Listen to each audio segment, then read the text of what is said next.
لیکن اس سے بھی کہیں زیادہ مجھے اس کا اخلاق اچھا لگا تھا۔ وہ سبھی مریضوں کے ساتھ بہت اچھے سے پیش آ رہا تھا۔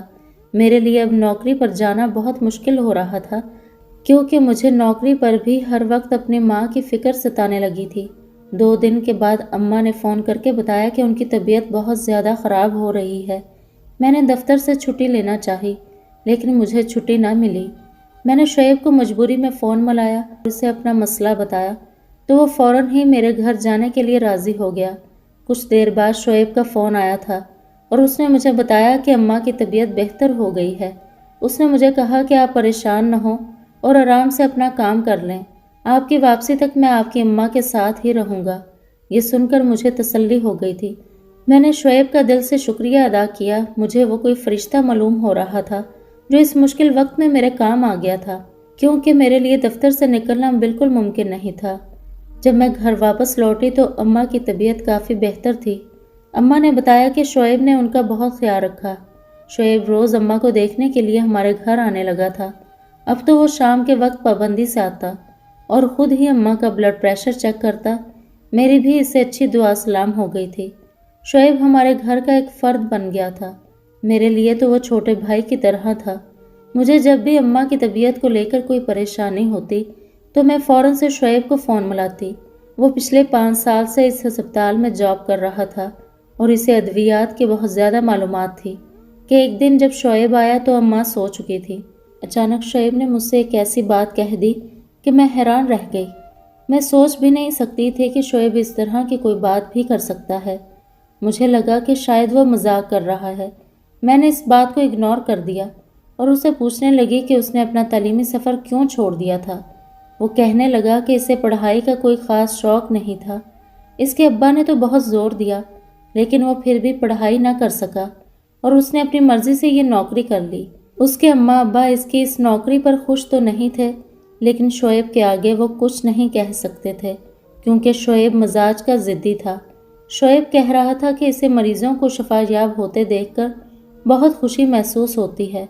وہ پڑھ لکھ کر ڈاکٹر تو نہیں بن سکا تھا، لیکن اس نے اپنے ہی کام میں اتنی مہارت حاصل کر لی تھی کہ وہ بالکل ڈاکٹر کی طرح ہی ہر مریض کو سمجھ جایا کرتا تھا۔ مجھے شعیب کی ہر بات ہی اچھی لگتی تھی، لیکن میں کبھی بھی یہ سوچ نہیں سکتی تھی کہ وہ مجھے شادی کے لیے کہے گا، کیونکہ میں اس سے عمر میں پورے 15 سال بڑی تھی اور طلاق یافتہ عورت تھی۔ لیکن اس نے اگلے دن ہی مجھے دوبارہ شادی کے لیے پوچھا تو میں نے اسے صاف انکار کر دیا اور اس کو سمجھایا کہ وہ میرے لیے بالکل چھوٹے بھائیوں جیسا ہے اور میں یہ سوچ بھی نہیں سکتی کہ میں اس سے شادی کروں گی۔ میری بات سن کر شعیب کا چہرے کا رنگ پھیکا پڑ گیا تھا اور وہ خاموشی سے چلا گیا تھا۔ مجھے لگا کہ اگلے دن وہ نہیں آئے گا، لیکن جب میں دفتر سے لوٹی تو وہ پہلے ہی میرے گھر میں موجود تھا اور اماں اس کے ساتھ ہنس رہی تھی۔ اماں کو بہت عرصے کے بعد ہنستا دیکھ کر مجھے بہت خوشی محسوس ہوئی تھی۔ اس نے مجھے دیکھتے ہی ادب سے سلام پیش کیا، پھر اماں کے ساتھ باتوں میں مصروف ہو گیا۔ میں اس لڑکے پر حیران تھی جسے میں نے کل صاف صاف انکار کر دیا تھا اور مجھے لگا تھا کہ اب وہ نہیں آئے گا، لیکن وہ تو روزانہ کی طرح ہی اماں کے ساتھ بیٹھا تھا۔ میں فریش ہو کر چائے بنانے باورچی خانے میں گئی تو وہ میرے پیچھے ہی چلا آیا۔ اس کی آہٹ پر میں چونک کر پلٹی تو کہنے لگا، مریم آپ کب تک اکیلی زندگی گزاریں گی؟ میں آپ سے شادی کرنا چاہتا ہوں اور آپ کو ہمیشہ خوش رکھوں گا۔ میں نے گہری سانس بھری اور شعیب کو ایک دفعہ پھر سمجھایا کہ میرے اور اس کی عمر میں بہت زیادہ فرق ہے، ہمارا رشتہ ممکن نہیں ہے۔ میں جانتی تھی کہ جس طرح شعیب کی عادت ہے، میں اگر اسے سختی سے پیش آؤں گی تو وہ اس بات کو لے کر اور بھی زیادہ بحث کرے گا۔ اس لیے میں نے اسے پیار سے سمجھانے کی کوشش کی کہ میں ایک طلاق یافتہ عورت ہوں اور اب تو میں بوڑھی ہو چکی ہوں، تم کسی جوان لڑکی سے شادی کر لو۔ لیکن شعیب تو یہ بات ماننے کو تیار ہی نہیں تھا۔ کبھی کبھی میرے دل میں یہ خیال آتا کہ شعیب کو مجھ سے شادی کیوں کرنی ہے، جبکہ وہ کم عمر اور خوبصورت ہے، اسے کوئی بھی حسین لڑکی مل سکتی ہے۔ میں نے ایک دن غصے میں آ کر اسے کہا کہ پہلے تم اپنے ماں باپ سے رشتے کی بات کرو اور اس کے بعد آ کر مجھے بتانا، پھر میں تم سے کوئی شادی کا فیصلہ کروں گی۔ مجھے پورا یقین تھا کہ شعیب کے ماں باپ نہیں مانیں گے۔ کوئی بھی ماں اپنے 20 سال کے بیٹے کی شادی ایک 35 سال کی طلاق یافتہ عورت سے نہیں کر سکتی تھی۔ اگلے روز شعیب ہمارے گھر آیا تو اس نے مجھ سے شادی کی کوئی بات نہیں کی۔ اور مجھے اطمینان ہو گیا کہ وہ مجھے اب تنگ نہیں کرے گا۔ شعیب کو ہمارے گھر آتے ہوئے 8 مہینے کا عرصہ گزر گیا تھا اور اب پچھلے 2 ماہ میں اس نے ایک دفعہ بھی شادی کی بات نہیں کی تھی۔ میں سکون سے اپنی نوکری کر رہی تھی اور اماں کی طبیعت بھی کافی ٹھیک ہو گئی تھی۔ میری نوکری میں مزید ترقی ہو گئی تھی۔ جتنا وقت شعیب ہمارے گھر گزارتا، ہمارے گھر کے در و دیوار ہنستے مسکراتے رہتے۔ اس کے جاتے ہی گھر میں ایک دفعہ پھر سناٹا چھا جاتا تھا، کیونکہ میں گھر کے کاموں میں مصروف رہتی اور اماں اکیلے چارپائی پر پڑی رہتی۔ اب تو مجھے اور اماں کو شعیب کی اتنی عادت ہو گئی تھی کہ اگر وہ ایک دن بھی نہ آتا تو میں خود ہی اسے فون کر کے خیر خیریت پوچھ لیتی تھی۔ ایک دن شعیب ہمارے گھر آیا تو بہت ہی زیادہ خوش تھا۔ مجھے دیکھتے ہی فوراً میرے پاس چلا آیا اور کہنے لگا کہ اس کے ماں باپ رشتہ لے کر میرے گھر آنے کے لیے تیار ہیں۔ وہ مجھ سے پوچھ رہا تھا کہ آپ بتائیں کہ میں انہیں کب بھیجوں۔ یہ سن کر تو میرے قدموں تلے سے زمین نکل گئی تھی۔ میں نے اس سے پوچھا کہ یہ تم کیا کہہ رہے ہو؟ کہنے لگا کہ مریم، آپ ہی نے تو کہا تھا کہ جب تمہارے ماں باپ اس رشتے کے لیے مان جائیں گے اس وقت آپ مجھ سے شادی کر لیں گی۔ میں نے اتنا عرصہ لگا کر اپنے ماں باپ کو منا لیا ہے، اب آپ مجھے بتائیں کہ میں انہیں کب بھیجوں۔ خوشی شعیب کے چہرے سے پھوٹ رہی تھی اور میں یہ سوچ رہی تھی کہ اس نے نہ جانے کتنی مشکل سے اپنے ماں باپ کو منایا ہے اور اتنے مہینوں سے اسی لیے خاموش تھا کیونکہ وہ میری بات پر عمل کر رہا تھا اور میں یہ سمجھ رہی تھی کہ وہ اپنے ارادے سے باز آ گیا ہے۔ میں نے اماں کو سب کچھ بتا کر ان سے مشورہ کیا تو اماں کے چہرے پر بھی خوشی پھیل گئی۔ وہ کہنے لگی کہ شعیب سے اچھا لڑکا تمہارے لیے اور کون ہو سکتا ہے، تم اس سے شادی کر لو، تمہاری زندگی سنور جائے گی اور مجھے بھی مرتے وقت یہ سکون ہوگا کہ میری بیٹی اکیلی نہیں ہے۔ اماں کہہ رہی تھی کہ شادی کے بعد تم نوکری چھوڑ دینا اور آرام سے گھر سنبھالنا۔ اماں کے مجبور کرنے پر میں نے شعیب کو کہا کہ ٹھیک ہے، وہ اپنے ماں باپ کو میرے گھر بھیج دے۔ اگلے ہی دن شعیب کے ماں باپ رشتہ لے کر آ گئے۔ وہ لوگ شاید اس رشتے پر بالکل بھی خوش نہیں تھے اور میں یہ بات اچھی طرح سمجھ سکتی تھی کیونکہ میرا اور شعیب کا رشتہ بالکل بے جوڑ تھا۔ جس کو اب اس رشتے کی خبر ملے گی وہ یہی کہے گا کہ ایک بوڑھی نے جوان لڑکے کو پھنسا لیا ہے۔ ہمارے معاشرے میں یہ بات بہت ہی عام ہے کہ ایک عمر رسیدہ عورت کی کسی کم عمر لڑکے سے شادی معیوب سمجھی جاتی ہے۔ میرا شعیب کے ساتھ رشتہ ہو گیا تھا۔ کبھی کبھی تو مجھے بہت ہی شرمندگی کا احساس ہوتا ہے کہ میں اسے چھوٹے بھائی کی طرح سمجھتی تھی اور اب میں اسی سے شادی کر رہی ہوں۔ شعیب اور میری شادی بالکل سادگی سے انجام پائی تھی کیونکہ میں بھی دھوم دھام سے شادی نہیں کرنا چاہتی تھی اور شعیب کے ماں باپ بھی اس بات کو زمانے سے چھپانے کی کوشش کر رہے تھے کہ ان کی بہو ایک 35 سال کی طلاق یافتہ عورت ہے۔ آس پڑوس والوں کو جب میری شادی کا علم ہوا تو انہوں نے بھی باتیں بنانے میں کوئی کسر نہ چھوڑی۔ پڑوس والی خاتون نے یہاں تک کہہ دیا کہ ماں کی بیماری کے بہانے لڑکے کو بلا کر مریم نے خود پھنسایا ہے۔ ان کی اس بات پر میرے آنسو میرے حلق میں اتر گئے تھے۔ رخصتی کے وقت اپنی ماں کے گلے لگ کر میں بہت روئی تھی۔ اماں نے مجھے اپنی دعاؤں کے سائے میں رخصت کر دیا اور میں اپنے سسرال پہنچ گئی۔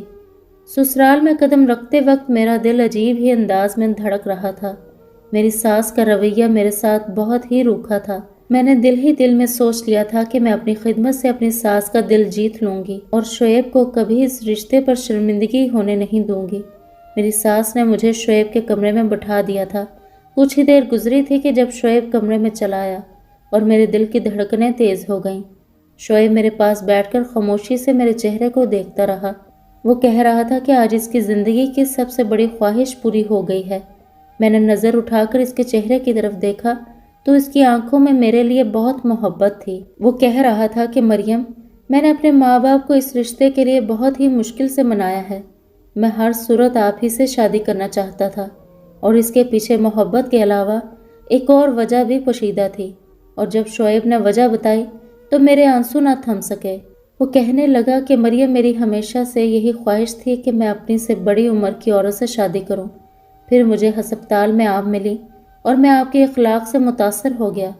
جب میرا آپ کے گھر آنا جانا شروع ہوا تو میں آپ کو آہستہ آہستہ جاننے لگا اور مجھے احساس ہوا کہ آپ بہت ہی خوبصورت دل کے مالک ہیں۔ مجھے خود بخود ہی آپ سے محبت ہو گئی۔ میری وہ خواہش جو ہمیشہ دعا بن کر میرے لبوں پر آتی تھی، شاید وہ قبول ہو گئی تھی۔ جو آپ بہار بن کر میری زندگی میں چلی آئی تھی، جب آپ نے کہا کہ پہلے اپنے والدین کو اس رشتے کے لیے راضی کرو، تب میں کچھ پریشان ہو گیا تھا۔ میں نے ڈرتے ڈرتے جب گھر میں رشتے کی بات کی، پہلے تو میرے ماں باپ بہت غصے میں آئے۔ میری نوکری اتنی اچھی نہیں تھی کہ میں شادی کر کے بیوی کا خرچہ بھی برداشت کر سکتا، اور یہی بات میرے ماں باپ نے میرے سامنے رکھ دی تھی کہ جب تمہاری بیوی آ جائے گی تو اس کا خرچہ کون اٹھائے گا۔ میرے ماں باپ نے کہا کہ پہلے اس قابل بن جاؤ کہ ہم تمہاری شادی کے بارے میں سوچیں، پھر اپنی پسند بتانا۔ میں نے اپنے باپ کی اس شرط کو پورا کرنے کے لیے اپنی زندگی بھر کی کمائی سے ایک چھوٹا سا میڈیکل سٹور کھول لیا، اور 1-2 مہینوں میں ہی میرا میڈیکل سٹور چل پڑا اور میری کمائی اچھی ہو گئی۔ میں نے دوبارہ سے جب آپ کے رشتے کی بات کی تو میرے ماں باپ مان گئے۔ مریم، جب میں 6ٹھی جماعت میں تھا تو اس وقت میں نے اپنی ایک کتاب میں پڑھا تھا کہ ہمارے پیارے نبی حضرت محمد صلی اللہ علیہ وآلہ وسلم نے اپنی پہلی شادی اپنے سے بڑی عمر کی عورت سے کی تھی، جن کا نام حضرت خدیجہ رضی اللہ تعالی عنہا تھا۔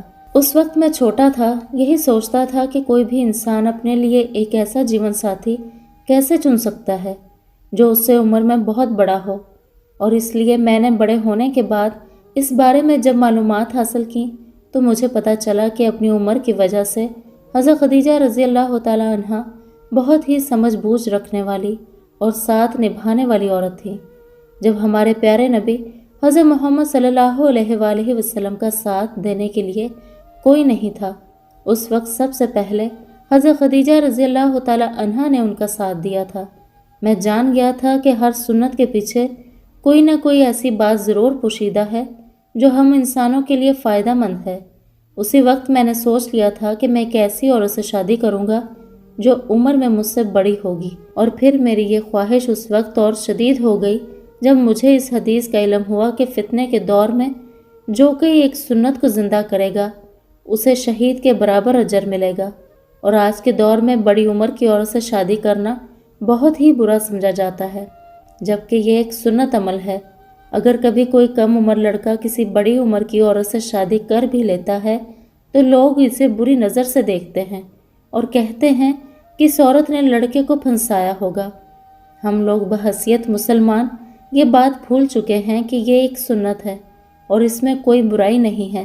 شعیب نے کہا کہ مجھ سے شادی کرنے کی وجہ یہی ہے کہ وہ مجھ سے محبت بھی کرتا ہے اور اپنی اس خواہش کو بھی پورا کرنا چاہتا تھا۔ شعیب کی بات سن کر میری آنکھوں سے آنسو بہنے لگے تھے۔ اس کے ساتھ رخصت ہونے سے پہلے تک میں بھی یہی سوچ رہی تھی کہ دنیا والے مجھے نہ جانے کیسے کیسے طعنوں کا نشانہ بنائیں گے، لیکن شعیب نے مجھے سچ کا ایسا آئینہ دکھایا تھا کہ میری سوچ پوری طرح بدل گئی تھی۔ میں نے بھی اپنی ساری زندگی دنیا کے دھوکے میں گزاری تھی اور دین پر برائے نام ہی عمل کرتی آئی تھی۔ خدا نے نہ جانے کس نیکی کے بدلے میرے نصیب میں شعیب جیسے انسان کا ساتھ لکھ دیا تھا۔ اب مجھے شعیب کے ساتھ مل کر اپنی آخرت کو سنوارنے کی کوشش کرنی تھی۔ ہم پوری دنیا کو تو نہیں بدل سکتے، لیکن ایک قدم اٹھا کر اپنی ایک چھوٹی سی کوشش ضرور کر سکتے ہیں۔ آئیے اور چھوٹی چھوٹی سنتوں کو زندہ کرنے کی کوشش کیجیے، جنہیں ہم آج کے دور میں اپنی لا علمی کی وجہ سے معیوب سمجھنے لگتے ہیں۔ شعیب کی مجھ جیسی بانجھ اور بے سہارا عورت سے شادی کرنے پر اللہ تعالیٰ اتنا راضی ہوا کہ اس نے ہم دونوں کو اولاد جیسی نعمت سے نواز دیا تھا۔ یہ اللہ تعالیٰ کی طرف سے ہم دونوں کے لیے بہت بڑا انعام تھا۔ میں نے اپنی خدمت سے اپنے ساس سسر کا دل بھی جیت لیا تھا۔ میرے پہلے شوہر نے میرے ساتھ جو بھی کیا تھا میں نے اسے معاف کر دیا تھا، کیونکہ اب وہ بہت بیمار تھا اور اسے بلڈ کینسر ہو گیا تھا، اور اب وہ اپنی زندگی کے آخری دن گزار رہا تھا۔ آپ کو کیا لگتا ہے کہ میں نے شعیب سے شادی کر کے ٹھیک کیا یا غلط؟ جواب ضرور دیجیے گا۔ تو محترم دوستو، آج کی ویڈیو میں تھا بس اتنا ہی۔ ویڈیو پسند آنے کی صورت میں لائک اور شیئر کیجیے، اور چینل کو ابھی تک سبسکرائب نہیں کیا تو سبسکرائب کر کے بیل نوٹیفیکیشن کو آن کر دیں۔ شکریہ۔